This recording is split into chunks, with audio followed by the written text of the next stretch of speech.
네, 그야말로 경악할 만한 일이 벌어졌는데요. 서정빈 변호사와 조금 더 자세히 짚어보겠습니다. 어서 오십시오.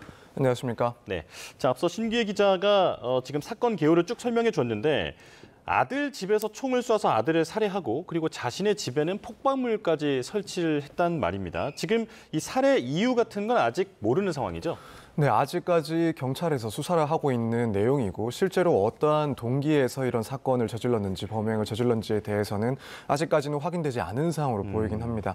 사실 뭐 통상적인 살인사건 같은 경우에도 그 동기가 무엇인지 여부 등에 대해서 조사를 하는 것이 상당히 중요합니다. 예. 왜냐하면 추후에 이제 양형과도 관련되어 있는 부분이고 또 그런 내용들이 실제로 조사되어야 혹시라도 이제 살해 혐의를 부인했을 때 살인의 고의 같은 것들이 인정할 수 있는 그런 내용들을 확인해야 되기 때문에 살인 사건에 있어서 그 동기를 찾는 것 상당히 중요한 그런 요소인데 아직까지 이 부분 확인이 되지는 않은 것 같고 다만 이제 수사 상황에 따라서 이 부분에 대해서는 집중적으로 조금 질문이 있고 또 경우에 따라서는 답변까지도 듣지 않을까 이렇게 예상이 됩니다. 예, 먼저 의심해 볼 수 있는 동기는 가족 간의 다툼이 아닐까 이런 생각도 드는데 이런 가족 간의 다툼으로 이런 범행으로 이어지는 경우가 종종 일어나죠.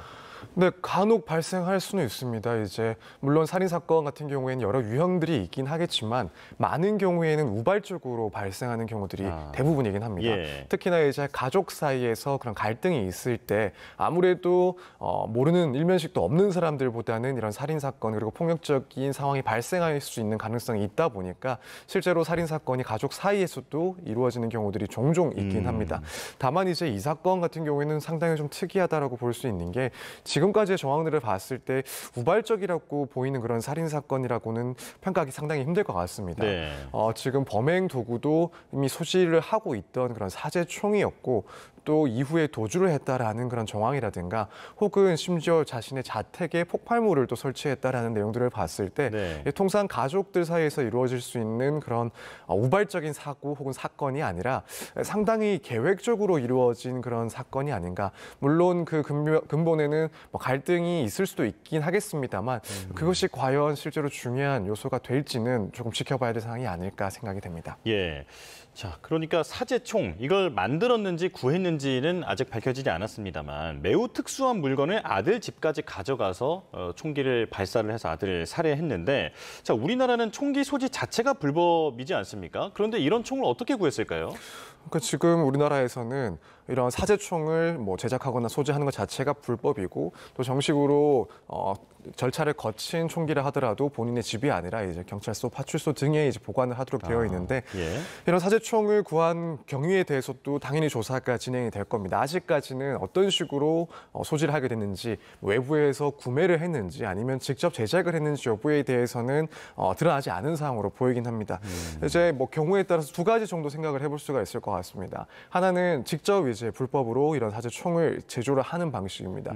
최근에는 뭐 유튜브나 아니면은 각종 사이트 등에서 이런 인터넷상으로 총기를 어떻게 제작할 수 있는지 그런 공개되는 자료들이 분명히 존재하고 있습니다. 그렇기 때문에 또 실제로 외부에서 실생활에서 구할 수 있는 그런 재료들로 제작을 할 수 있는 방법들이 상당히 노출되어 있는 상황이기 때문에 이런 내용들을 보고 직접 불법 사제총을 만들었을 가능성도 충분히 있지 않나라고 생각이 됩니다. 또 한편으로는 뭐 국내외의 그런 커뮤니티나 혹은 인터넷 카페 등을 통해서 이제 불법적으로 이런 무기를 거래하는 사례들도 존재하기 때문에 이런 방식이 또 채택되어 있을 가능성도 있습니다. 그래서 이 부분 역시도 경찰에서 조사를 하고 발표하는 내용을 조금 지켜봐야 될 것 같습니다. 예, 이 사제총을 만드는 정보 같은 것은 인터넷에서 쉽게 알 수 있다라고 말씀해 주셨는데 최근에는 3D 프린터가 많이 발전하다 보니까 이걸 이용해서 만드는 경우도 있다고 하더라고요. 네, 그렇습니다.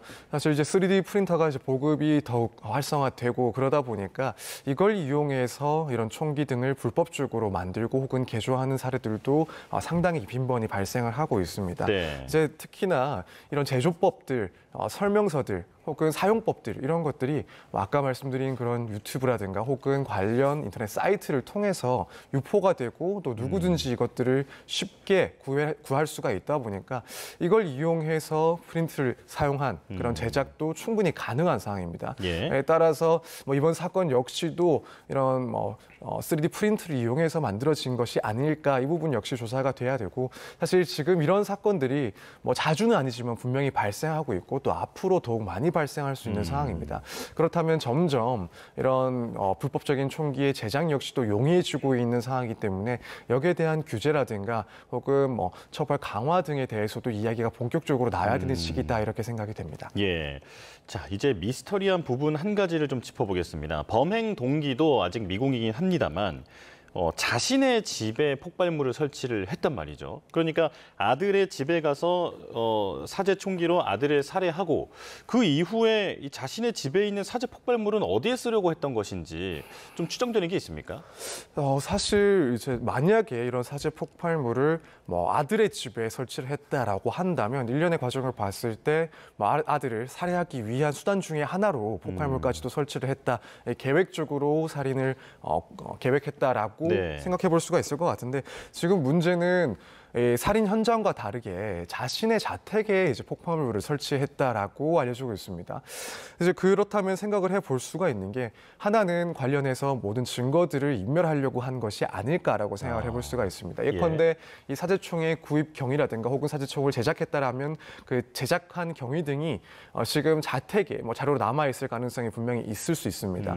따라서 추후에 이 수사가 시작되는 것을 미리 예상을 하고 관련해서 이런 경위 등에 대한 자료들을 폐기하기 위해서 이런 폭발물을 설치했을 가능성도 존재는 한다라고 보이는데 사실 일반적인 경우에 이렇게까지 증거인멸을 하는 수단으로 뭐 폭발물을 설치한다라는 것을 상상하기는 많이 힘듭니다. 그래서 어디까지나 이 부분 가능성에 불과한 사항이다라고 보여지고 한편으로는 보다 극단적인 선택까지도 생각을 했을 가능성이 있지 않나.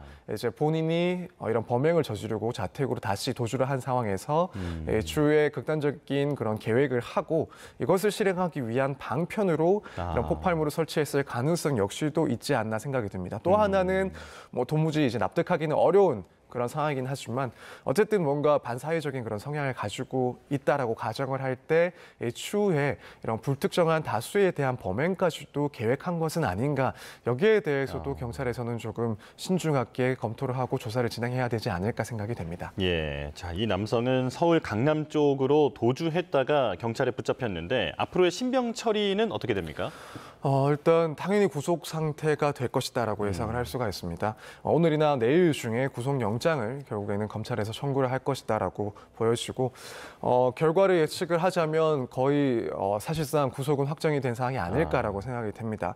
일단 사안의 중대성을 따지자면 살인이니만큼 어떠한 범죄보다도 중대한 혐의를 받고 있는 상황이고 비록 지금 수사 단계이긴 하지만 혐의에 대해서 이제 반박을 할 여지가 사실상 없을 것이다, 매우 적을 것이다라고 보여집니다. 그러면 이런 중대한 혐의에 대해서 상당하게 입증이 된 상황이다. 그리고 입증이 될 수 있을 것이다라고 보여지고 이제 그 밖에 구속영장을 발부하는 데 있어서 중요한 요소 중에 하나인 도주의 우려 역시도 실제로 사건 현장에서 본인의 자택까지 도주를 했기 때문에 이 점 역시 인정된다라고 보여집니다. 그 밖에 이제 충분히 고려가 될 수밖에 없는 것이 이 재범의 우려인데 지금 폭발물을 자신의 주거지에 설치를 해뒀다라는 점이 또 확인이 되면서 이러한 범죄를 다시 또 저지를 수 있다라는 그런 걱정, 우려 역시도 충분히 높아진 상황이라고 보입니다. 그렇다면 이 범죄의 중대성이라든가 혹은 뭐 도주의 우려, 재범의 우려 모두 상당히 높이 평가를 받을 수밖에 없기 때문에 구속영장은 실제로 곧 청구가 되고 인용이 될 것이다. 이렇게 예측이 됩니다. 예, 자, 이 남성의 정신감정 여부도 수사 당국이 들여다볼 것으로 보이는데 나중에 양형에 영향이 있는 겁니까? 일단 정신 감정을 했을 때 그 결과에 따라서 양형에 영향을 줄 수는 있습니다. 다만 그것이 실제로 이제 범행에 영향을 미쳤는지 그것과 상관없이 범행이 이루어졌는지에 대해서는 최근 들어서 상당히 꼼꼼하게 따져보고 있기 때문에 실제 양형과 관련해서 영향을 줄지는 좀 지켜봐야 될 문제인 것 같습니다. 물론 이런 살인 사건 같은 경우에는 대부분의 경우에는 이런 정신적인 감정 부분을 진행을 하게 됩니다. 뭐 어떠한 연유가 있든 간에 사람의 목숨을 빼앗아가는 범죄 행위에 대해서는 무척이나 뭐 이례적인 사항이라고 평가를 할 수밖에 없기 때문에 혹시라도 이런 반성향적인 반사회적인 이런 성향이 있는지 등에 대해서 감정을 진행을 하게 되고 특히나 이 사건 같은 경우에는 일반적인 경우에서도 도저히 이해할 수가 없는 경위들이기 때문에 더더욱 감정이 이제 꼼꼼하게 진행이 될 것이다라고 보여집니다. 그리고 이제 이후에 말씀드린 것처럼 실제로 이제 이 사건에 정신적인 부분이 영향을 미쳤는지 여부 등을 상당히 조금 따져보고 진행을 할 건데 만약 이 사건 조사를 했을 때 계획적인 부분들이 상당히 두드러진다라고 네. 한다면 결국 이 정신적인 문제와는 다르게 상관없이 고의나 혹은 계획성이 상당히 입증이 되어 양형에 있어서는 사실 정신적인 문제가 크게 영향을 받지 않는다라고 예측을 또 해볼 수가 있지 않나 생각이 됩니다. 예, 만약 계획을 하고 있었더라고 하면 어떤 전조 현상이라고 할까요? 그 전에도 어떤 낌새가 있었을 것 같은데 이런 게 만약 드러난다면 고의성이 입증된다고 봐야겠죠? 네, 그렇습니다. 사실 지금 이 정도 드러난 사실관계만 하더라도 고의성 자체에 대해서는 입증하는 것이 그리 어렵지 않을 것이다라고 생각이 듭니다. 뭐 총기 사건 같은 경우에 예컨대 뭐 외부에서 산속에서 수렵 활동을 하다가 발생한 인명사고다라고 한다면 뭐 오발인지 여부 등도 더 따지게 될 것인데 사실 지금 이 사건 같은 경우에는 주거지에서 발생을 한 사건이고 또 본인이 미리 준비한 총기로 진행이 된 그런 범행입니다. 이후에 도주도 했고 심지어는 폭발물도 자택에 있었고 그래서 이런 점 등은 이제 고의성을 인정이 될 것이고 다만 이제 전조 현상이 있었는지에 따라서 이 계획성이 있었는지 여부에 대해서는 조금 더 다져질 수 있는 부분이 있다라고 생각이 됩니다. 알겠습니다. 여기까지 말씀 듣겠습니다. 서정빈 변호사와 함께했습니다. 고맙습니다. 감사합니다.